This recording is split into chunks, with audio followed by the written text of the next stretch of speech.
Story no one, this happened to me about 2 years ago while I was driving back from New York down to Tennessee to visit a college friend of mine.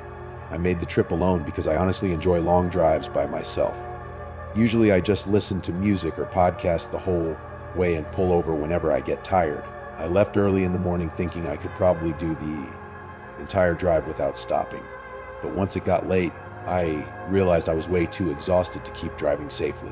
It was around 100 a.m. by then, and I was somewhere in Virginia off a highway I can't even remember now. I got off at one of those blue sign exits that just has a gas station, a fast food place, and a couple of run-down motels. I picked the cheapest motel because honestly, I only needed a few hours of sleep. From the outside, the place looked pretty rough. It was one of those two-floor motels where every room opens up to the parking lot. You know, the kind from every horror movie ever. Half the outdoor lights were busted, and there were barely any cars around. Slow night, I guess. I almost left to find somewhere else, but I was too tired and just wanted a bed, not some fancy resort. The front office had thick glass separating me from the guy inside, even though it was open. He looked like he was in his 50s and barely even glanced up when I walked in. I paid for the room, got my key card, and asked if they had many vacancies. He said most of the upstairs rooms were empty. I remember that making me feel a bit better, because I figured nobody would be making noise all night. Oh, the irony. My room was on the second floor near the far end of the building. It was old-fashioned inside, which I expected for the price. There was a weird smell, also expected from an old place. The room was super humid, but the AC made such a terrible rattling noise that I just left it off.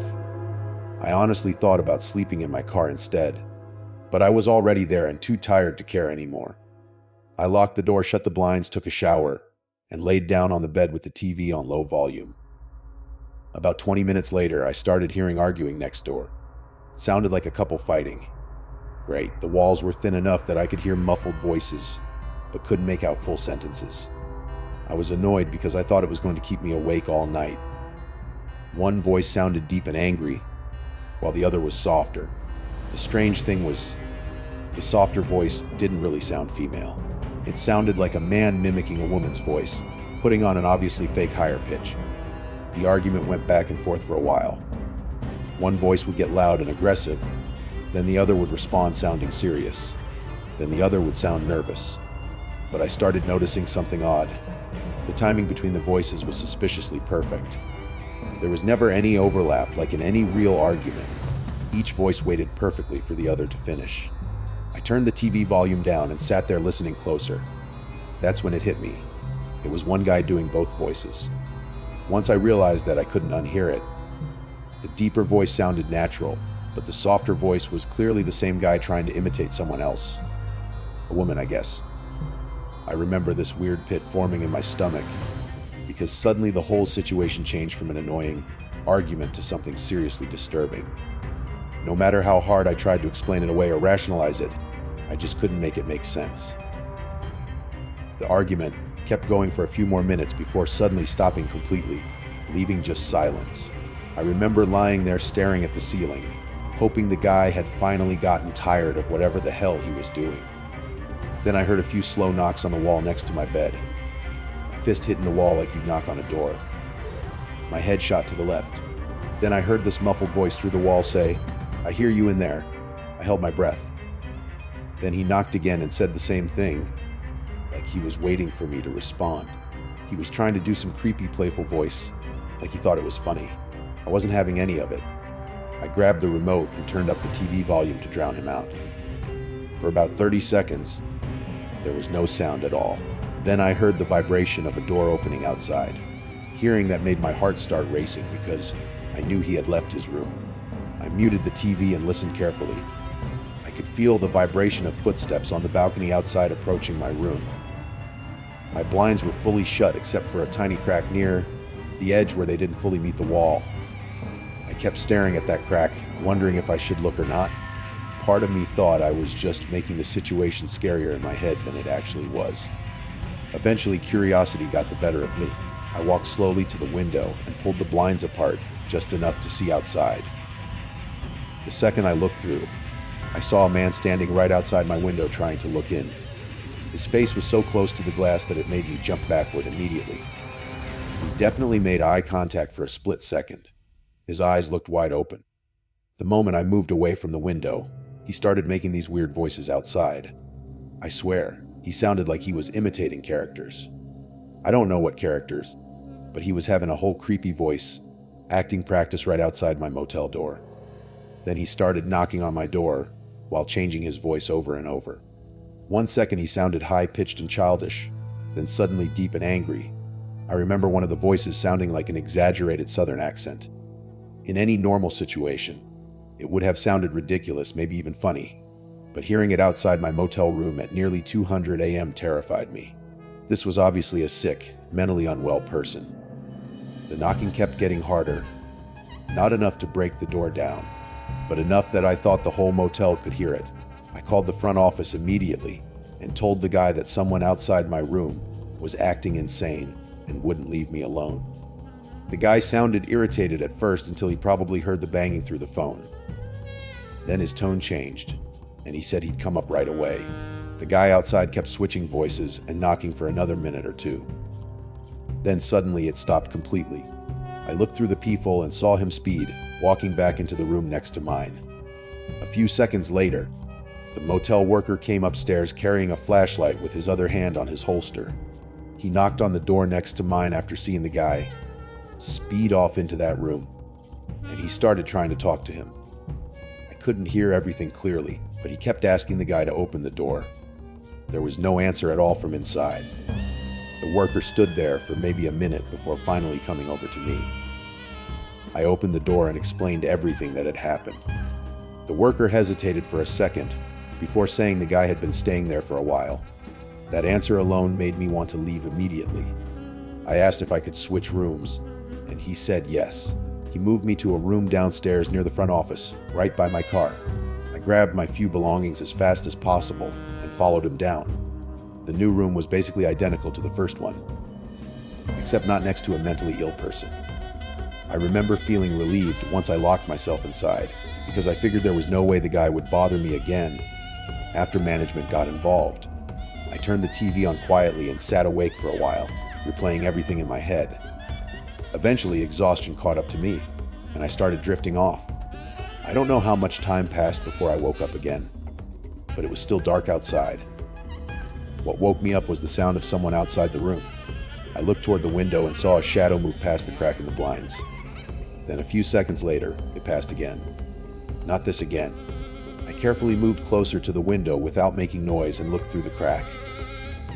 It was the same guy from upstairs. He was creepily walking past my room over and over again. The weird part, he wasn't making voices anymore. He wasn't knocking either. He just kept walking by, while looking toward the room, every time he passed. I remember feeling even more uncomfortable because now he seemed calm. I watched him do this maybe 4 or 5 times before he eventually disappeared toward the back of the motel. I didn't sleep again after that. The second the sun started coming up, I packed all my stuff, threw it in the car, and left without even returning the key card. I stopped at a gas station down the road for coffee and realized my hands were still shaking. People are weird and downright dangerous. Staying at a creepy motel is like a speedrun for meeting those kinds of people. I will not stay at one again. Story no too just to preface. This happened in 2022 when I was a freshman in college. I'm from Central Texas and went to Texas State University. My family had to come pick me up from my dorm during spring break so we could go on a road trip to Oklahoma. Why Oklahoma? Well, there's a lot of Native American history there, and my stepmom has some Native American ancestry. Anyway, we spent some time in Oklahoma before deciding we were kind of bored there, so we drove to Branson. This road trip was only us girls. My dad didn't come. It was me, my 3 sisters, my stepmom, and my grandma. Once we finished up in Branson and the week-long break was coming to an end, we started our drive back to my college. The drive obviously couldn't be done in one night alone, so around 8:00 p.m., we decided to stop at a random motel on the side of the highway to get some sleep. We checked in and paid, but before settling in, we decided to get some pizza. Before leaving, we dropped our stuff off in our rooms. My grandma called us asking what the room number was so she could change real fast. We were standing in the lobby when she called, and my sister told her the room number out loud. That's when I noticed this man just standing at the entrance of the building. I'm very hyper aware of things because I'm scared of everything. So I always scan around to make sure nothing feels out of the ordinary. This man was wearing a black knitted sweater and black pants. I asked my sister why she thought he was just standing there like that without doing anything. She brushed it off, but I didn't. At that point, I started getting even more nervous because I realized she had just said our room number out loud, while this man could clearly hear her. The motel wasn't very big at all. We had to walk past him to leave, and when we did, I made eye contact with him, one that still sends shivers down my spine to this day. But that was it for the moment. We came back around 10 or 11 p.m., exhausted from driving all day and just wanting to sleep. Me and my two sisters walked into the motel while my other sister, stepmom, and grandma stayed outside getting things from the car. When we walked in, I saw that guy again. This time he was sitting in the far back corner of the lobby, where there were TVs. That whole section was dark with no lights on. He was just sitting there doing nothing.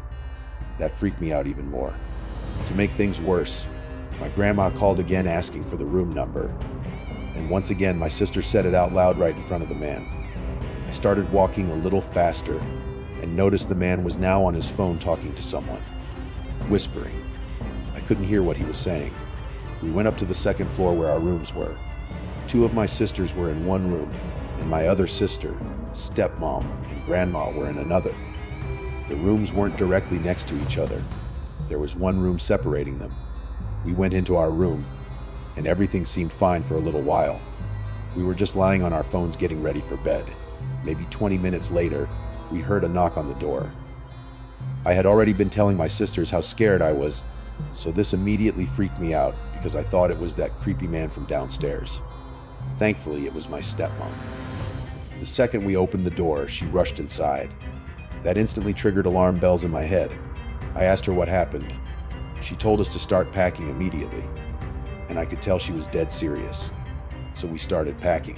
While we were packing, she explained that she had opened her door to put some trash outside and was suddenly face to face with a man standing silently against the wall right beside the door.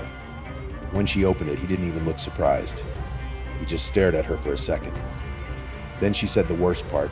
After staring at her, he calmly walked into the room separating our two rooms. That completely sent me over the edge. We all started leaving the motel while my stepmom went to the front desk to ask for a refund. Surprisingly, they actually gave her one after she explained the situation. After that, we walked outside only to see the same guy stepping out of the elevator and heading back into the lobby. Once outside, we noticed another man who looked like he was trying to break into cars. Hands cupped against windows, looking inside, pulling on door handles and jiggling them, trying to open the doors.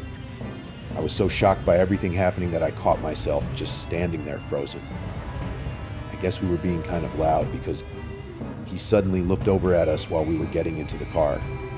He then looked toward the motel entrance and motioned his head like he was signaling someone to come outside. Thank God by then we had all gotten into the car already, because I watched all this happen from the window. The first creepy guy I had noticed earlier walked outside and started talking to the other men while they kept looking over at our car. We still hadn't driven away yet because my stepmom had called my dad to explain what was happening. And honestly, we didn't even know where to go at that point or who would take us in that late at night. Then a third man appeared. At that point, there were now 3 men slowly walking toward our car. I begged my stepmom to start driving. I guess she was panicking and didn't know what to do because everyone in the car was yelling at her to go. We finally sped off and kept driving until around 3:00 a.m. before finding another motel to stay at. That motel had roaches. But honestly, I'll take roaches over what we just escaped from. I still don't know what those men were planning to do, or if they even had a plan at all. But based on the way that first man acted all night, I'm incredibly glad we left before finding out. Story no 3, so if you've never stayed in a motel, they're basically a hotel's smaller, broker little cousin. Compared to a hotel, they're usually completely bare bones. Just a bed to sleep on, a bathroom, and that's it. But that's the beauty of them.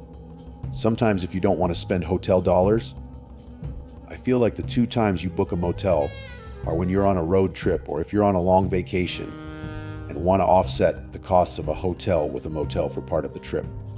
So my girlfriend Julie and I were the first example. We were driving down to Florida, which is a 17-hour drive for us. I insisted on driving all the way through or just sleeping in the car, but she understandably didn't want to do that. When we were about 11 hours into the drive, it was dark late, and I was feeling that struggle of keeping my eyes open. We had already pinned a motel on the map half an hour earlier that Julie found. It was about a half mile off the highway. Julie was already asleep. I was going to wake her up when we got there. Julie had already booked us a reservation. Seeing 2 minutes left on the screen was a huge relief. I pulled us off the highway and eventually into the parking lot. It was kind of dead in there. I think there was one other car, and honestly, it could have been the front office employees. I woke Julie up and told her I was going to check us in. I went to the little front office, and there was a woman sitting inside. She looked tired and disheveled, but she still smiled at me and greeted me. I think she had been sleeping but got up to handle our reservation. She gave me the key and told me the room number. Room 5, the far corner on the ground level. Julie and I brought our small bags into the room, a basic motel room. We took turns in the bathroom brushing our teeth and whatever. When I went through my bag and realized my phone charger was still in the car, I got up and told Julie I'd be right back. She just gave me a little grunt, like she was too tired to even say a word. I opened the door and left it cracked open. I walked over to the car and pressed the button on the key fob to unlock it. The lights lit up, and I think that's when I noticed the lights in the front office were off.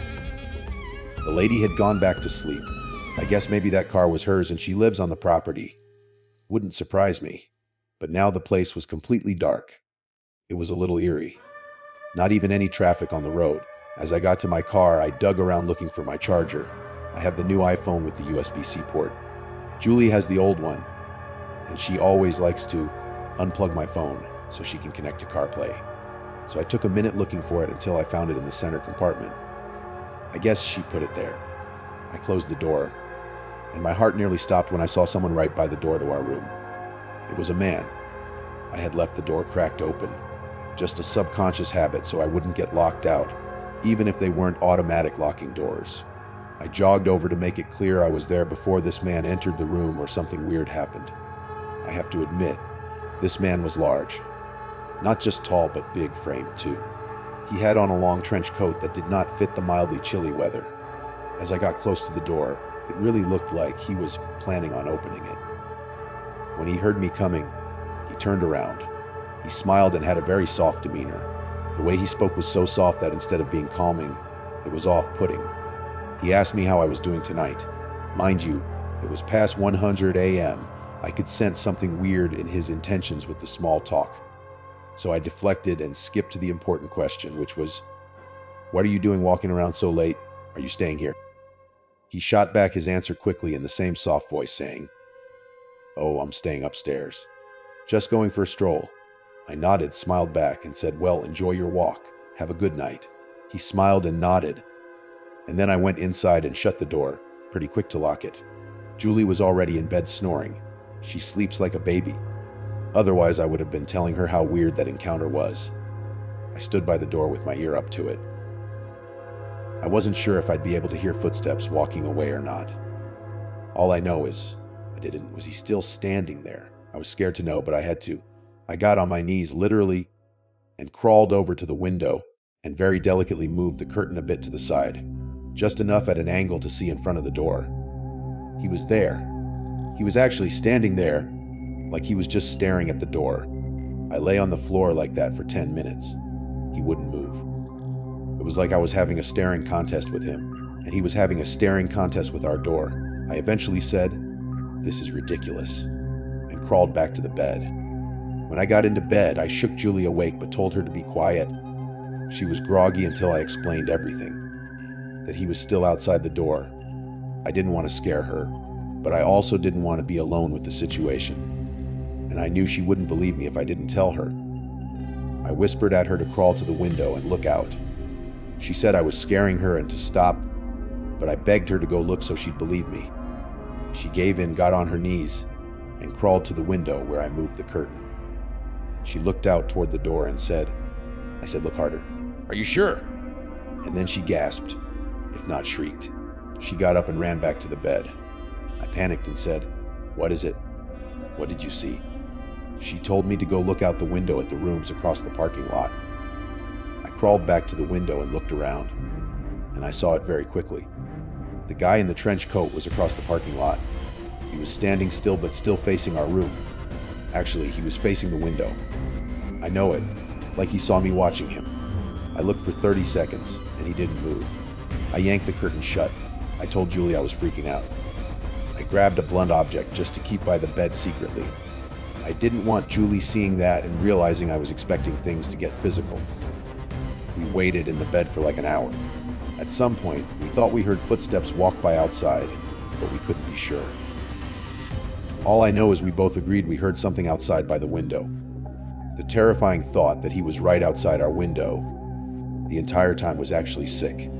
Part of me just sensed that he was out there. It was so late by then, and we were so exhausted from the drive that I think we just faded away without realizing it. We woke up the next morning actually relieved we had made it through the night. We put our stuff in the car, and I went to the front desk. The same lady was there. I think she owned the place. I returned the key and told her about the man in the trench coat and how he had been creepily walking around and then standing outside our door for 10 minutes. The woman looked scared and surprised when I told her this. She said she knew of no such man. She also said we were the only guests that night. When I asked, she said she had no cameras either. Julie and I thanked the woman and got the hell out of there. I almost felt bad for her leaving her there alone. But honestly, we didn't want to be there another second. It was just an extremely strange night, a once-in-a-lifetime creepy experience that we'll forever tell at gatherings.